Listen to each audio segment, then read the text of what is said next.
upward mobility, freedom, and equality, regardless of race, class, or gender. A world in which one's fortuitous socioeconomic status is not the determinant of their future success.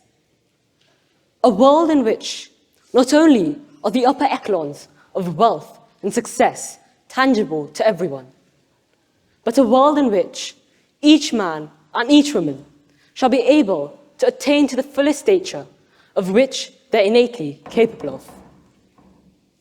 The embodiment of a perfect utopia. That was the vision that Chester Adams brandished in his somewhat fittingly titled The Epic of America. So it's ironic that the American dream was first envisaged in the midst of the Great Depression. Not so epic when it was first found, no pun intended. But that's not the only situational irony related to this elusive dream. Because perhaps you're the furthest apart that we've ever been from realizing the American dream.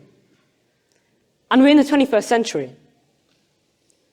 And what's even more sobering is that we continue to drift further apart as insurmountable debt for millions rises. We see the collapse of economic certainty, and the grip of residential segregation becomes icier. We are at breaking point, a point at which we must ask, are we witnessing the end of the American dream, once and for all? But before I continue any further, I'd like to ask a simple question. How many of you think the American dream is purely American? Please raise your hands if you think that. Unsurprisingly, I would say the majority of you. When I began writing this talk, I had the similar state of mind. But I'd like to tell you, all of you who raised their hands right now are wrong. And now you're asking, how is that even possible? The American dream is prefaced with American.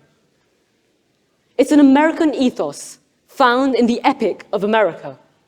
Hell, it's even resonant of the preamble of the American Constitution. But I'd like to argue it's more an idea of humanity than America. Because around the globe, millions of aspirations are harbored based on the appeal of the American dream.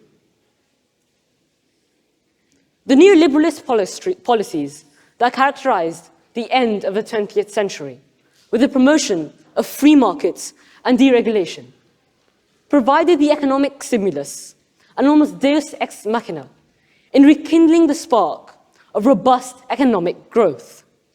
It generated seemingly gratuitous rewards for investors, corporations, individuals, and rightly so became a period of high economic growth. But beneath its veneer, a sense of complacency began to intensify, and rooted became the compromise on educational reform and social policy that advocated for increases in labor productivity. And so came off the guardrails for economic mobility. And where did that leave us? That left much of the developed world vulnerable to wage stagnation and mass redundancy, as the prospect of globalization became much more appealing. Trust law determined a world in which socioeconomic inheritance would be inconsequential. But that statement remains ostensible in the 21st century. Because simply put, the lottery of who you are born to is now the lottery of your life. I am privileged that my parents understand the importance of education, and I've spent much of their adult lives trying to provide a better life for me and my brother, to provide more opportunities for me and my brother. But for most parents, they are unable to, because the option is between putting food on the table or sponsoring their child's education. And unsurprisingly, most parents would rather prefer to feed their children, and rightly so. In the last 60 years, educational inequality has increased by 40%. And that statistic alone speaks volumes. It is not globalization, it is not technology, it's not even immigration that is the reason for the decline of the American dream. In fact, it's a simple statement that educational inequality perpetuates income inequality. And until we tackle this head on, the children of the working class will be condemned to low-skilled, low-wage employment and will never be able to realize their American dream. The rejuvenation of the American dream will most likely come from a single factor, and the single factor is the entrepreneurial spirit. The entrepreneurial spirit can be argued as a subset of the American dream.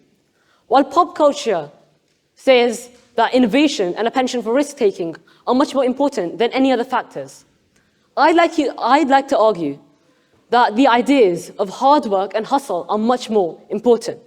And these are the same tenets of the American dream that lead to success and wealth. The crux of this debate sort of revolves around one idea, the idea of can we achieve upward mobility, freedom, and equality, regardless of race, class, or gender. And I believe we can. The American dream is alive and beating, because no longer is it the invention of one nation. No longer is it an abstract idea. In fact, it's the evolutionary, instinctual drive within each human to do better. It's part of the very fabric of our being. And until humanity exists, and until we see civilization exist, we will also see the idea of people working harder to get ahead. And therefore, until we see humanity, the American dream will always exist, regardless of what others say. Thank you.